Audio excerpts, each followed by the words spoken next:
Hello friends, welcome back to DLS news. तो आज तारीख 24 अप्रैल 2022, दिन संडे रविवार। और आइए बात करते हैं आज के मुख्य समाचार और टुडे ब्रेकिंग न्यूज के अपडेट वीडियो में नजर डालते हैं देश भर की तमाम बड़ी खबरों पर। देखिए दोस्तों, देश के प्रधानमंत्री नरेंद्र मोदी आज जम्मू कश्मीर से देश भर की ग्राम सभाओं को संबोधित करेंगे। जानकारी के लिए बता दूं, आज 24 अप्रैल को राष्ट्रीय पंचायती राज दिवस भी मनाया जाता है। हर साल की तरह इस बार भी 24 अप्रैल को राष्ट्रीय पंचायती राज दिवस के मौके पर PM मोदी जम्मू कश्मीर का दौरा करेंगे और देश भर की पंचायतों को संबोधित करेंगे। जल विद्युत परियोजनाओं की आधारशिला भी रखेंगे। वहीं PM मोदी आज पल्ली में सोलर पावर प्लांट का भी उद्घाटन करेंगे। कार्बन न्यूट्रल होने वाली देश की पहली पंचायत बनेगी पल्ली, जो कि जम्मू कश्मीर के सांबा जिले में है। जम्मू कश्मीर दौरे के दौरान PM मोदी कुल 20,000 करोड़ रुपए की परियोजनाओं का उद्घाटन व शिलान्यास करेंगे। आज देखिए दोस्तों, जम्मू कश्मीर से धारा 370 हटाने के बाद क्या नया बदलाव देखने को मिला। आतंकी घटनाओं में 42% तक कमी आई। 450 दहशतगर्द भी मारे गए। वहीं जम्मू दौरे के दौरान बनिहाल कांजीगुंड टनल का भी उद्घाटन और शिलान्यास करेंगे PM मोदी। अच्छा, इसके अलावा दोस्तों, देश में बिगड़ते हालातों को लेकर जो कोरोना पर हालात बिगड़ रहे हैं, इस पर भी PM मोदी गंभीर हो गए और 27 अप्रैल को देश के सभी मुख्यमंत्रियों के साथ बैठक भी करेंगे। देश के सभी राज्यों के CM इसमें शामिल होंगे और देश में जो वापस कोरोना के हालात बढ़ने लग गए हैं, रोजाना के कोरोना मामलों में जो बढ़ोतरी होने लग गई है, इस पर बातचीत और चर्चा करेंगे। जानकारी के लिए बता दूं, देश में दिल्ली, उत्तर प्रदेश, हरियाणा, पंजाब और तमिलनाडु राज्य में वापस मास्क लगाना अनिवार्य हो चुका है। अच्छा, वहीं महंगाई पर एक बड़ी खबर देखिए दोस्तों, पाम ऑयल के एक्सपोर्ट पर इंडोनेशिया देश ने रोक लगाई और इसके चलते अब हमारे भारत में भी और भी खाने का तेल, खाद्य तेल जो है वो महंगा होगा। देखिए, इंडोनेशिया के इस रोक लगाने के फैसले के तुरंत बाद ही शनिवार को ही तेल और तिलहन की कीमतों में बढ़ोतरी देखने को मिली और अब आने वाले कुछ दिनों में और भी ज्यादा मूंगफली, सोयाबीन का तेल वगैरह ये महंगे होंगे। अच्छा, महंगाई पर ऑटोमोबाइल इंडस्ट्री से भी खबर आ रही है। टाटा मोटर्स की कारें फिर से महंगी हुई। टाटा के कई सारे वेरिएंट और मॉडल के आधार पर कंपनी ने कीमतों में 1.1% का इजाफा यानी कि बढ़ोतरी की है। कंपनी का कहना है कि कारों की मैन्युफैक्चरिंग कॉस्ट यानी कि लागत में बढ़ोतरी आने की वजह से कंपनी ने कीमतों में बढ़ोतरी की है और ये नई बढ़ी हुई कीमतें आज से ही लागू हो चुकी हैं। चलिए अगला अपडेट देखिए दोस्तों, एक सर्वे में इस बात का दावा किया गया कि 15% तक महंगा हो सकता है ग्रुप हेल्थ इंश्योरेंस। भारत में अन्य देशों के मुकाबले ज्यादा होगी प्रीमियम। लगातार बढ़ रही महंगाई के बीच अब आम आदमी को हेल्थ इंश्योरेंस यानी कि जीवन बीमा भी महंगा मिलेगा। ये भी एक सर्वे में पता चला है। चलिए अगला अपडेट देखिए, भारत ने तोड़ा पाकिस्तान का रिकॉर्ड। बिहार में गृह मंत्री अमित शाह की मौजूदगी में एक साथ फहराए गए 77,700 तिरंगे। इससे पहले किसी भी देश के इतने ज्यादा एक साथ राष्ट्रीय ध्वज फहराने का रिकॉर्ड पाकिस्तान के नाम था, लेकिन भारत ने कल ही पाकिस्तान का वर्ल्ड रिकॉर्ड तोड़ दिया और 75,000 भारतीयों ने एक साथ तिरंगा लहराया। गृह मंत्री अमित शाह इस अनोखे पल के गवाह बने। बिहार के भोजपुर जिले की धरती पर ये ऐतिहासिक कार्यक्रम के दौरान 75,000 से भी ज्यादा भारतीयों ने एक साथ हमारे भारत का राष्ट्रीय ध्वज तिरंगा झंडा लहराया। ये हम सभी भारतीयों के लिए भी बड़े ही गौरव की बात है। जय हिंद,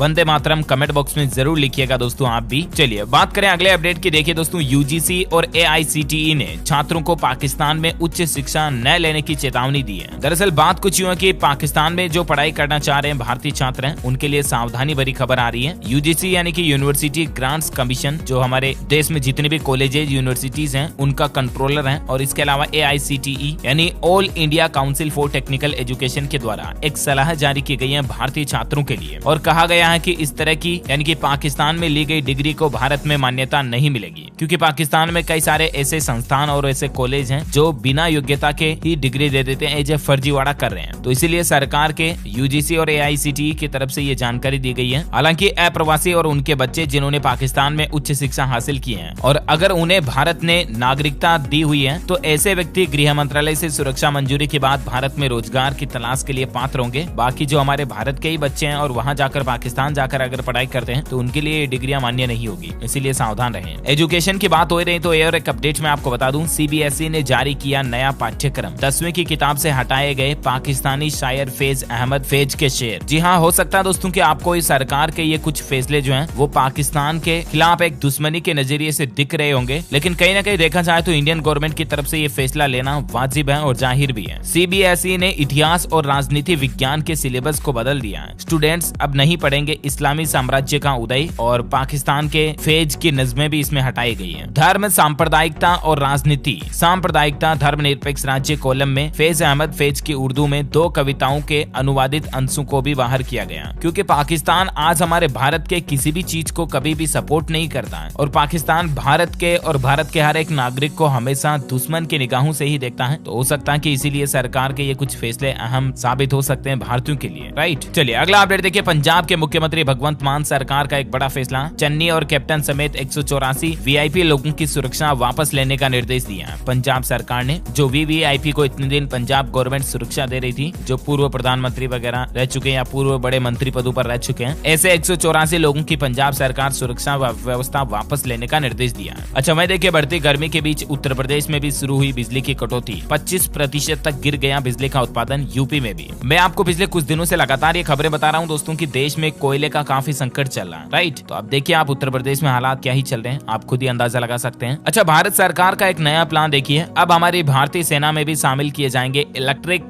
वाहन। दरअसल पेट्रोल डीजल की बढ़ती कीमतों के बीच अब हमारा देश भी इलेक्ट्रिक वाहनों की ओर बढ़ रहा है, राइट। हालांकि हाल ही में सरकार ने ग्रीन हाइड्रोजन को भी हालिया ईंधन का विकल्प बनाने की दिशा में काम करना शुरू किया है और आम लोग इलेक्ट्रिक वाहनों को अपनाएं, इसके लिए केंद्र सरकार और राज्य सरकारें भी अपनी अपनी ओर से सब्सिडी दे रही है। इसी बीच एक बड़ा अपडेट ये भी सामने आ रहा कि आने वाले दिनों में इंडियन आर्मी यानी कि भारतीय सेना में भी इलेक्ट्रिक वाहनों का इस्तेमाल कर सकती है सरकार, और भारतीय सेना में अपने वाहनों के बड़े पैमाने में इलेक्ट्रिक वाहनों को शामिल करने का फैसला सेना के अधिकारियों ने इसके लिए एक रिकमेंडेशन तैयार किया है। तो गवर्नमेंट की फाइनल मंजूरी मिलते ही ये फैसला लागू कर दिया जाएगा, है ना। चलिए अगली बड़ी खबर देखिए, बिहार में सरकारी दफ्तरों में प्लास्टिक के उपयोग पर पूरी तरह से बैन लग चुका है। बोतल, फोल्डर और बैग का इस्तेमाल भी नहीं कर सकेंगे कर्मचारी। बिहार राज्य में प्लास्टिक उत्पादों का उपयोग करना बिल्कुल वर्जित होगा। 1 जुलाई 2022 से आम जन के लिए भी बिहार राज्य में प्लास्टिक पर प्रतिबंध लगाने जा रही है सरकार, और इससे पहले ही सरकारी दफ्तरों में इस पाबंदी को 100% लागू करने के निर्देश भी जारी किए हैं। कुछ ऐसा ही फैसला पंजाब के मुख्यमंत्री भगवंत मान सरकार की तरफ से भी लिया गया। सरकारी आयोजनों में गुलदस्ते और प्लास्टिक की बोतल का इस्तेमाल बंद करने का आदेश पंजाब सरकार ने भी दिया है। तो अब धीरे धीरे दूसरी राज्य सरकारें भी जो है सिंगल यूज प्लास्टिक को बैन करने की ओर अग्रसर काम कर रही है, अच्छी बात है। अच्छा वही देखिए दोस्तों, HSSC ने भर्ती के नियम को बदला है। जाति प्रमाण पत्र जमा न कराने पर सामान्य श्रेणी में मान्य होंगे SC व BC के अभ्यर्थी भी। दरअसल हाल ही में कई बार स्टाफ सिलेक्शन कमीशन की भर्तियों में हरियाणा में इस तरह की घटनाएं देखी गई कि बच्चे क्या है कि डॉक्यूमेंट वेरिफिकेशन करवाने के दौरान अपना जाति प्रमाण पत्र नहीं देते हैं, और कई बच्चे अपने आप को OBC या SC ST की कैटेगरी में डिफाइन कर देते हैं। तो इस पर हरियाणा कर्मचारी चयन आयोग का कहना है कि नए भर्ती नियमों के मुताबिक अनुसूचित जाति SC और पिछड़ा वर्ग BC के अभ्यर्थी जाति प्रमाण पत्र जमा नहीं कराएंगे तो उनको अब जनरल कैटेगरी में गिना जाएगा, यानी कि सामान्य श्रेणी में मान्य होंगे। अच्छा वही देखिए, बेरोजगार और हुनरमंद युवा शुरू कर सकेंगे अपना व्यवसाय। उत्तर प्रदेश की योगी सरकार इतने रुपए की मदद देगी। दरअसल जिला ग्रामोद्योग अधिकारी राम आतोर यादव द्वारा बताया गया कि निर्धारित लक्ष्य के मुताबिक योगी सरकार ग्रामीण क्षेत्रों के व्यक्तिगत उद्यमियों को 10 लाख रुपए तक वित्तीय सहायता यानी कि ऋण के रूप में देगी, और इस योजना के तहत युवा ग्रामीण क्षेत्रों में अपना खुद का उद्योग, कारोबार, काम धंधा शुरू कर पाएंगे। आत्मनिर्भर भारत को बढ़ाने के लिए ये भी योगी सरकार की एक अच्छी पहल है वाकई में। अच्छा वही देखिए दोस्तों, हमारे भारत के इसरो का कमाल, वैज्ञानिकों ने बनाई अंतरिक्ष ईंट जो कि बैक्टीरिया और मिट्टी से मिलकर बनी हुई है। सबसे अच्छी बात है कि ये ईंट मंगल ग्रह पर हमारे घर बनाने के काम आएगी, यानी कि अब मंगल पर भी खड़ी होंगी इमारतें। इस तरह की प्लानिंग शुरू हो चुकी है और इसरो ने इसमें एक सफलतापूर्वक कारनामा भी कर दिखाया है। अच्छा अगला अपडेट देखिए, पीएम मोदी से मुलाकात के बाद बड़ा फैसला लिया। मुख्यमंत्री शिवराज बोले कि 20 लाख मीट्रिक टन गेहूं और एक्सपोर्ट करेगा हमारा भारत।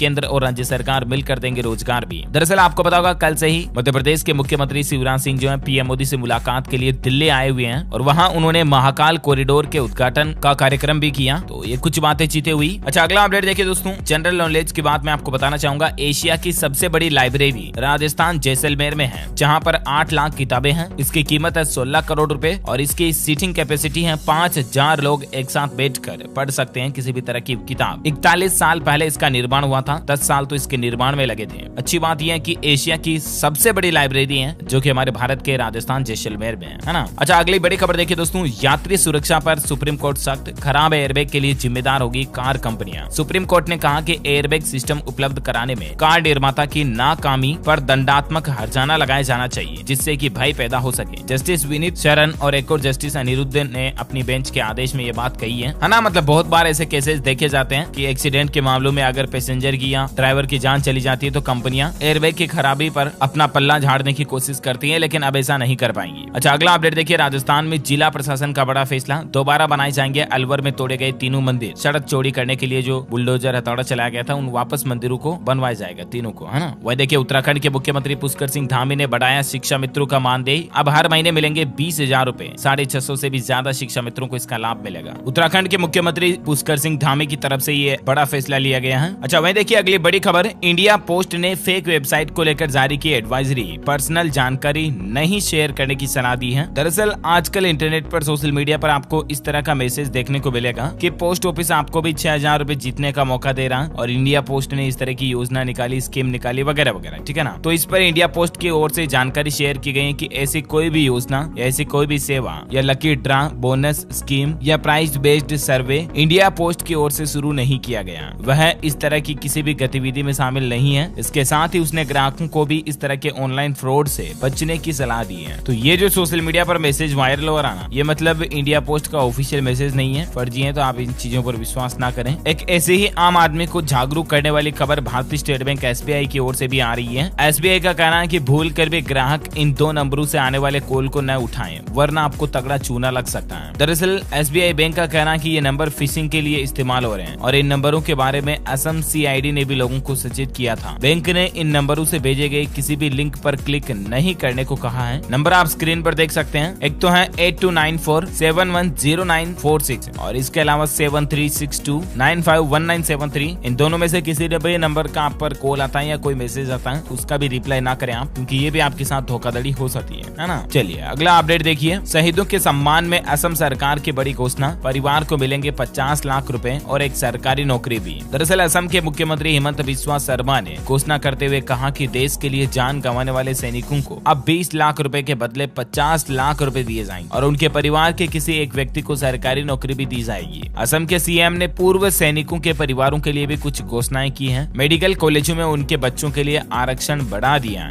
ग्रुप C और ग्रुप D में अब 2% आरक्षण दिया जाएगा, है ना। तो ये हिमंत बिस्वा सरकार की कुछ बड़ी घोषणाएं हैं। अच्छा वही देखिए दोस्तों, सरकार ने एक और बड़ा ऐलान किया है, वृद्धावस्था विधवा दिव्यांग पेंशन की रकम में भी बढ़ोतरी की है। अब 4500 रुपए मिलेंगे। ये खबर है उत्तराखंड राज्य से। उत्तराखंड के मुख्यमंत्री पुष्कर सिंह धामी ने तीनों श्रेणियों की पेंशन को 1200 रुपए से बढ़ाकर 1400 रुपए करने की घोषणा की है। पेंशन पाने वाले लोगों के लिए खुशखबरी है। उत्तराखंड राज्य सरकार ने करीब 7.25 लाख पेंशनरों को चालू वित्त वर्ष में बड़ी खुशखबरी दी और ये दूसरी बार पेंशन की राशि को बढ़ा दिया। इससे पहले ही पेंशन की रकम को 200 रुपए बढ़ाया था और अब 1 महीने के अंदर ही राज्य सरकार ने दूसरी बार भी पेंशन की रकम में बढ़ोतरी कर दी है। अब ज्यादा जानकारी इसके बारे में आप स्क्रीन पर देख सकते हैं। वहीं देखिए राजस्थान के भीलवाड़ा शहर में 18 देशों से बड़े कपड़ों के ऑर्डर, महंगे कॉटन से 30% तक बड़े कपड़ों के दाम, मांग में भी इजाफा यानी कि बढ़ोतरी देखी गई है। जानकारी के लिए बता दो दोस्तों, भीलवाड़ा को वस्त्र नगरी या टेक्सटाइल इंडस्ट्री, टेक्सटाइल सिटी भी कहा जाता है, क्योंकि दुनिया भर में कपड़ों का एक्सपोर्ट भीलवाड़ा से किया जाता है। अच्छा अगला अपडेट देखिए दोस्तों,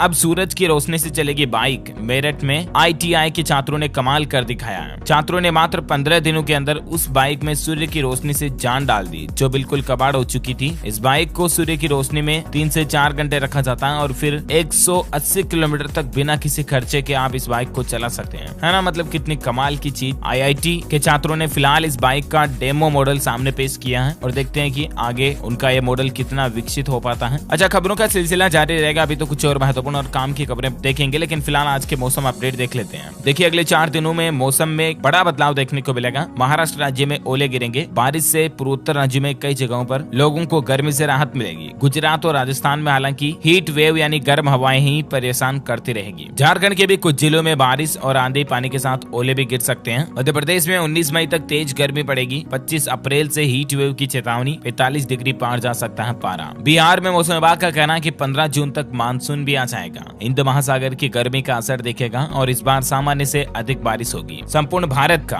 आज 24 अप्रैल 2022 का मौसम पूर्वानुमान आखिर क्या कहता है, तो आपको बता दूं, छत्तीसगढ़, असम, मेघालय, नागालैंड, मणिपुर और मिजोरम, त्रिपुरा के कुछ हिस्सों में हल्की मध्यम भारी बारिश हो सकती है अगले 24 घंटों के दौरान। केरल और तमिलनाडु के अलग अलग स्थानों पर भी हल्की मध्यम बारिश की संभावना है। कर्नाटक, दक्षिण कोंकण, गोवा, मध्य महाराष्ट्र, जम्मू कश्मीर, लद्दाख और हिमाचल प्रदेश, सिक्किम के भी कुछ हिस्सों में हल्की बारिश हो सकती है। गुजरात और दक्षिण पश्चिम उत्तर प्रदेश में लू चलने की स्थितियां जारी रहेगी। ओके, तो ये रहा आज का मौसम अपडेट। और वहीं सराफा बाजार में सोने चांदी का वीकली रेट अपडेट देखिए आप। इस सप्ताह सोने चांदी की कीमतों में बड़ी गिरावट आई है। सोना 1116 और चांदी 3225 रुपए सस्ती हुई है। और इस बड़ी गिरावट के बाद देख सकते हैं आप कि अभी वीकेंड पर सोने और चांदी का रेट क्या रहा। वह देखिए कोरोना पर बड़ी खबर आ रही है। कोविड-19 के सक्रिय मामलों का आंकड़ा हुआ 15,079। राज्यों व UTS यानी केंद्र शासित प्रदेशों के पास है 20.10 करोड़ से ज्यादा वैक्सीन की खुराकें। भारत में पिछले 24 घंटों में कोरोना के आंकड़ों की बात करें ना, तो देखिए राजधानी दिल्ली में फिर से कोरोना का खतरा बढ़ा है। 24 घंटों में दिल्ली में 1094 नए मामले आए, जबकि पूरे भारत में बात करें तो पिछले 24 घंटों में 2527 नए मामले देखे गए। एक्टिव केस की संख्या बढ़कर 15,000 से ऊपर चल रही, मैंने आपको बताया। वहीं 24 घंटों में कोरोना की वजह से 33 लोगों की मौत भी हुई है। वह देखिए ओमिक्रॉन का सब वेरिएंट BA.2.12.1 भारत और अमेरिका को निशाना बना रहा है। म्यूटेशंस डेल्टा वेरिएंट की तरह हो रहे हैं इसमें, और कई सारे दुनिया भर के एक्सपर्ट्स और वैज्ञानिकों का ये भी मानना कि इस वेरिएंट की वजह से दुनिया के कई देशों में चौथी लहर की शुरुआत भी हो सकती है। सो हम भारतीयों को भी अलर्ट और सावधान रहना चाहिए, राइट। सो प्लीज मास्क लगाएं, सोशल डिस्टेंसिंग बनाए रखें। अच्छा, कोरोना के बाद दोस्तों फटाफट से कुछ एजुकेशनल अपडेट देखिए आप। उत्तर प्रदेश बोर्ड एग्जाम पर खबर आ रही कि साल 2023 से बोर्ड परीक्षाओं के पैटर्न में बड़ा बदलाव होगा। 10वीं में 30% MCQ क्वेश्चन पूछे जाएंगे। MCQ मतलब मल्टीपल चॉइस क्वेश्चन, जो कि ABCD के होते हैं ना, ऑप्शंस वाले क्वेश्चन, OMR सीट बेस्ड, उस तरह के क्वेश्चन आएंगे। वह देखिए NEP 2020 पर अपडेट आ रहा, बंद होगा MPhil। अब 4 साल में कर सकेंगे B.Ed कोर्स, दूसरे स्ट्रीम के पेपर भी पढ़ सकते हैं छात्र। नई शिक्षा नीति के तहत एजुकेशन सिस्टम में कई बदलाव किए जा रहे हैं, और रांची यूनिवर्सिटी समेत झारखंड के 9 विश्वविद्यालयों में नए सत्र से नई शिक्षा नीति के अनुसार पढ़ाई होगी। और नई शिक्षा नीति के मुताबिक अब विश्वविद्यालय यानी कि यूनिवर्सिटी में MPhil की पढ़ाई बंद हो जाएगी। B.Ed का कोर्स अब 2 की जगह 4 साल का होगा, वगैरह वगैरह। ज्यादा डिटेल्स भी आप देख सकते हैं। तो कुल मिलाकर के झारखंड राज्य में न्यू एजुकेशन सेल की बैठक के बाद ये फैसला लिया गया। इसी साल से लागू होगी नई शिक्षा नीति। रेगुलर के साथ वोकेशनल कोर्स भी कर सकेंगे छात्र। चलिए एजुकेशन खबरों के बाद फटाफट से कुछ और अपडेट दिखा देता हूँ आपको। देखिए, उत्तराखंड में विधानसभा चुनाव में छाई रही बेरोजगारी, अब युवाओं को रोजगार देने के लिए सरकार बना रही नई एजेंसी। केंद्र सरकार ने टीवी चैनलों के लिए जारी की सख्त एडवाइजरी, कहा सनसनीखेज कवरेज और भड़काऊ हेडलाइंस देने से बचें। वह देखिए, पंजाब के मुख्यमंत्री भगवंत मान ने दी ट्रांसपोर्टरों को बड़ी राहत, 3 महीने तक बिना पेनल्टी के भर सकेंगे मोटर वाहन टैक्स। एक रिपोर्ट के मुताबिक दोस्तों, महंगाई भारत में कितनी बढ़ रही है, इस बात का अंदाजा आप यहीं से लगा सकते हैं कि त्योहार मनाने के लिए पर्सनल लोन लेने वालों की संख्या में भारी उछाल देखा गया अभी पिछले कुछ महीनों के दौरान। वह देखिए, वायु प्रदूषण जैसे इलाकों में रहना आपके लिए हार्ट अटैक का बड़ा कारण बन सकता है। हाल ही में वैज्ञानिकों की रिसर्च में शोध में इस तरह के दिलचस्प पहलू सामने आए हैं। वायु प्रदूषण हमारे शरीर को किस कदर नुकसान पहुंचा सकता है, इस बात को लेकर पूरी दुनिया में लगातार शोध चलते रहते हैं। और हाल ही में वैज्ञानिकों के नए एक रिसर्च में अमेरिकन हार्ट एसोसिएशन के जनरल सर्कुलेशन में प्रकाशित एक रिपोर्ट के मुताबिक वायु प्रदूषण की चपेट में आकर 1 घंटे के अंदर इंसान को दिल का दौरा भी पड़ सकता है। इतना खतरनाक होता है एयर पोल्यूशन। अच्छा, वह देखिए, बिहार में इसी साल से गंगा जल भी पी सकेंगे 3 जिलों के लोग। बिहार पटना में भी घर घर गंगा जल पहुंचाने का हो रहा प्रयास। जल संसाधन मंत्री संजय झा का कहना है कि गंगा जल आपूर्ति योजना अंतिम चरण में है। इस योजना के तहत 90% काम पूरा हो चुका है और जून के दौरान काम पूर्ण होने की उम्मीद भी है। इस योजना से बिहार में गया, बोधगया, राजगीर और नवादा में गंगा जल आपूर्ति योजना के तहत शुद्ध पेयजल लोगों के घरों तक पहुंचाया जाएगा। अच्छा, वहीं राजधानी दिल्ली के 400 होटल मालिकों को केजरीवाल सरकार ने दी बड़ी राहत, रद्द किए सीलिंग नोटिस के आदेश। एक अच्छी खबर आ रही है, भारत में जल्द ही लॉन्च होगा किया कैरेंस का CNG मॉडल भी, जो कि आपको पहले से ज्यादा माइलेज देगा। अच्छा, वहीं मार्केट से खबर आ रही है, रिलायंस फ्यूचर ग्रुप डील, अब मुकेश अंबानी के नहीं होंगे बिग बाजार स्टोर। फ्यूचर ग्रुप के साथ 24,713 करोड़ की डील से पीछे हटी रिलायंस। IPL पर अपडेट देखिए, हैदराबाद के लगातार 5वीं जीत हुई। एक तरफा मैच में RCB को 9 विकेट से हराया, 72 गेंद पहले जीता मुकाबला। हैदराबाद वर्सेस बंगलुरु के मैच में हैदराबाद ने एक तरफा मुकाबले में बंगलुरु को 9 विकेट से हरा दिया। महाराष्ट्र में हनुमान चालीसा पर दंगल विवाद हो गया। भाजपा नेता किरीट सोमैया शिव सैनिकों की पत्थरबाजी में घायल हो गई, बोतल और चप्पलें भी फेंकी गई। नवनीत राणा से मिलने गए थे भाजपा नेता और माहौल ज्यादा बिगड़ गया। ये कुछ तस्वीरें और वीडियो फुटेज भी आप देख सकते हैं। अब इस मामले की कोर्ट में सुनवाई होगी आज, देखते हैं क्या फैसला आता है। अच्छा भाई, खेल समाचार पर अपडेट आ रहा दोस्तों की इंडिया वर्सेस साउथ अफ्रीका के बीच T20 सीरीज के कार्यक्रम का ऐलान भी हो चुका है। 9 जून से दोनों देशों के बीच टक्कर होगी और दोनों ही टीमों के बीच 5 T20 मैच खेले जाने हैं। BCCI की तरफ से इस मैच का शेड्यूल भी जारी कर दिया। कब कब कौन कौन से मैच होंगे, डिटेल्स भी आप देख सकते हैं। अच्छा वहीं देखिए दोस्तों, उत्तराखंड के बाद अब उत्तर प्रदेश में भी लागू होगा common civil code. Deputy CM Keshav Prasad Maurya ने दिए संकेत। वहीं राजधानी दिल्ली में घर पर ही चार्ज कर सकेंगे आप अपना इलेक्ट्रिक व्हीकल। दिल्ली सरकार इस तरह की भी योजना बना रही कि घर घर चार्जिंग स्टेशन लगाए जाए। साथ ही देखिए, IRCTC लाया 4 धाम एयर टूर पैकेज, 11 रात और 12 दिन के घूमने का मौका है आपके पास भी। यात्रा की शुरुआत 22 जून और 12 सितंबर 2022 को दिल्ली से होगी। ज्यादा इन्फॉर्मेशन आप इस यात्रा और टूर पैकेज के बारे में IRCTC के ऑफिशियल पोर्टल irctctourism.com वेबसाइट पर चेक कर लीजिएगा। ओके, अच्छा मैं देखिए, उत्तर प्रदेश की सेहत सुधारेगी योगी सरकार। 5 साल में MBBS की 7,000 सीटें बढ़ेगी और इससे मेडिकल प्रोफेशनल की सीटें भी दुगुनी की जाएगी। वहीं छत्तीसगढ़ के मुख्यमंत्री ने दी बड़ी सौगात, भिलाई में बनेगा अनुविभाग खुलेगा उप रजिस्ट्रार कार्यालय। सीएम ने की इस बात की घोषणा। अच्छा, वहीं देखिए राशन कार्ड के नियम में बदलाव हुआ, केवल इन लोगों को ही मिलेगा अब फायदा। दरअसल दोस्तों केंद्र सरकार की जो फ्री राशन योजना है ना, उसका फायदा गरीबों को ही ज्यादा से ज्यादा मिले, इसके लिए सरकार ने कुछ बदलाव करने की योजना बनाई है। 6 महीने से ज्यादा समय अगर आप अपने राशन कार्ड का इस्तेमाल नहीं करोगे तो आपका राशन कार्ड निरस्त कर दिया जाएगा। आर्थिक रूप से सक्षम होने के बाद भी राशन लेने पर 27 रुपए प्रति किलो का जुर्माना भी लगेगा। न्यू लिस्ट के मुताबिक पात्र परिवारों को जोड़ा जा सकेगा और अपात्रों को हटाने की जरूरत भी है। और भी ज्यादा जानकारी आप देख सकते हैं। ओके दोस्तों, तो इस कड़ी में आज दिन भर की तमाम बड़ी खबरें, मुख्य समाचार, टुडे ब्रेकिंग न्यूज का अपडेट वीडियो यहीं फिनिश होता है। और हाँ, आप मुझे कमेंट करके बताइए दोस्तों की कोई एक ऐसे डॉक्यूमेंट का नाम बताइए जिससे ये साबित हो सकता है कि हम भारत के नागरिक हैं। वो डॉक्यूमेंट कौन सा? Let me know in the comment box. जो लोग इस सवाल का सही जवाब इस वीडियो के नीचे कमेंट में देंगे वो रैंडमली सेलेक्ट होने पर आप हमारी DLS न्यूज टीम की तरफ से जीत सकते हैं एक शानदार सरप्राइज गिफ्ट। इसके साथ ही अगर आपको वीडियो अच्छा लगा तो इसे लाइक करना, शेयर भी करना और हमारे चैनल DLS न्यूज को सब्सक्राइब करके बेल आइकन भी जरूर दबा देना। जय हिंद, जय भारत, वंदे मातरम।